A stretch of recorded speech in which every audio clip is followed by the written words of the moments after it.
everyone, hope you're doing well. Today we are back on the dev server and it's time to have a look at some interesting stuff while we're at it. This is kind of the miscellaneous video where we have a look at all the minor changes when it comes to this dev server, starting off with the Arietes. So it isn't just the Ariete AMV, but the standard Ariete and also the PSO, they're all getting upgraded rounds. So instead of having access to the old round, the CL round, they now have the DM53. This increases their firepower up to the standard, which we see from other nations in the game, meaning that they pen 623, 526, and 360. This is available on all of the Arietes, including, as I said, the PSO, all the way at 11.0, and the standard Ariete, and of course the AMV, which is the new one coming in now. So that should be quite nice for the vehicle. In general, a little bit of boosted firepower. The next one is they've changed a bunch of other rounds as well from different nations. One of them being the Conqueror. The Conqueror's APDS, the Shot L1G, now pens 487, 393, 136 across the board, meaning that its at least 0 degree pen is kind of through the roof. They do have a few other changes as well. So the hard metal APDS rounds with compact penetration nose tip now feature own slope effects. So the 37mm SL PPRJ M49, 75mm M49, the 76 M331A2, the 76 shot SV Mark 1, 83mm shot Mark 3, 105mm T279, and also 120mm shot L1G, which is this one here. The other thing to also mention is another round got changed, and that's the XM578E1. That is on the KPZ-70. The KPZ-70 has access to an APF SDS, and this one is now uses the Lanz Odermatt formula, or the equation which Gaijin uses. It now pens 285, 241, 165mm, which isn't exactly grand, but you know, it wasn't always the best round in the book anyway. Another thing that they've also added, which is pretty cool, is it now shows you in the kill feed what either killed you or killed the enemy or killed an ally or enemy. So you can see there, it now says he was shot with the XM578 E1, so I can work out that the person who got the kill is firing that round, which is really nice. It's super cool that they've added this. It's, you know, a nice little quality of life improvement.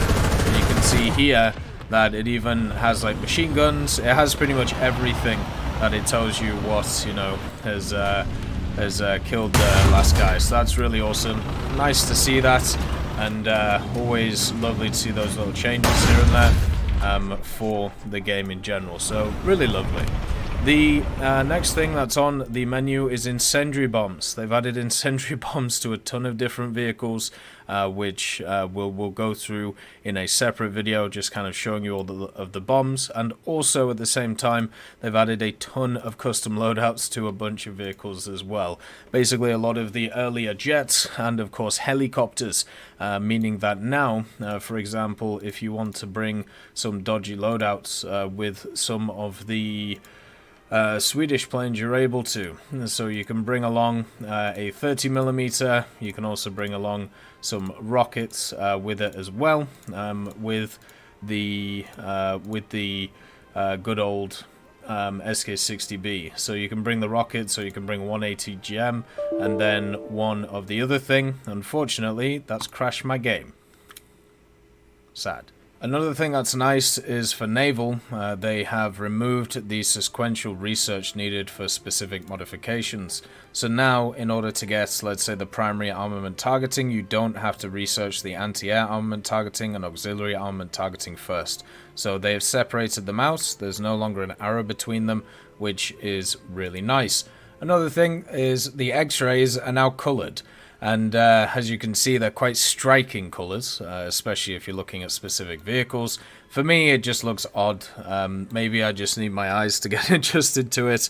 But this is for every type of vehicle in the game. You can see here with, of course, the Phantom and, of course, something like the T1E1. I think it looks a lot better on ground vehicles than it does on other vehicles. Like on naval, it just looks hodgepodge and all over the place. It doesn't carry over to protection analysis, unfortunately, so you can't see that up. But it does generally look at least kind of interesting. I'm sure a lot of people are going to enjoy it, and you know, it's going to be easier to tell where specific things are when you have a look at it. They're changing a few things when it comes to economy and research as well, which are quite important. So Zhukovsky's I-153M62 is going up in price. So this plane right here, it's going to 400 GE. And the reason for that is because it is no longer the starter premium for the Russians. This is a vehicle which is going to be just kind of there as a premium now at 2.3 because it is deemed too high in BR to be a starter vehicle. So instead, what they've done is they've bought in Krasnoludsky's I-15B, or BIS, sorry. And this vehicle will be a 1.0. It's just a standard I-15 really, with the Svetsov M25V engine and the PV-1 machine guns as well on top of it. So now this will be the aircraft you get if you start off the game with the USSR, and also will probably be the one in the starters pack when it gets modified. So if you want Zhukovsky's at a cheaper price, it might be worth picking it up now. Another change is the VEEK. The VEEK has actually gone up in rank, so now it's at rank 6 instead of rank 5. This is probably because they just added the IT PSV 90, so VEEK goes up to rank 6 to compensate. It makes more sense because pretty much all the other 8.3s and 8.0s and all this stuff are at this BR anyway. The VEEK was just there for I don't even know what reason. It just seems a little bit odd. And then also for the USS Wyoming, they have changed its costs. So the Wyoming is of course this one.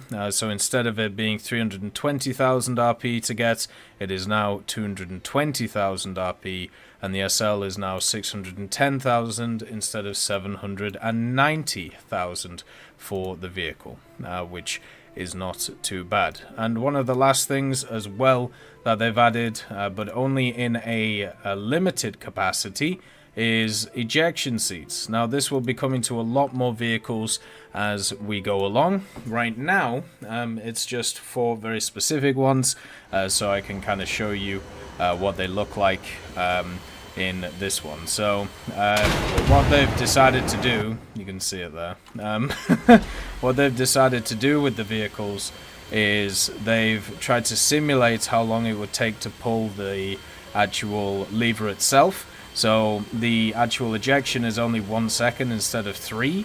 I don't really agree with this, just because of the idea that it only takes 3 seconds to get out of a cockpit. You know, it just seems like an odd thing to do.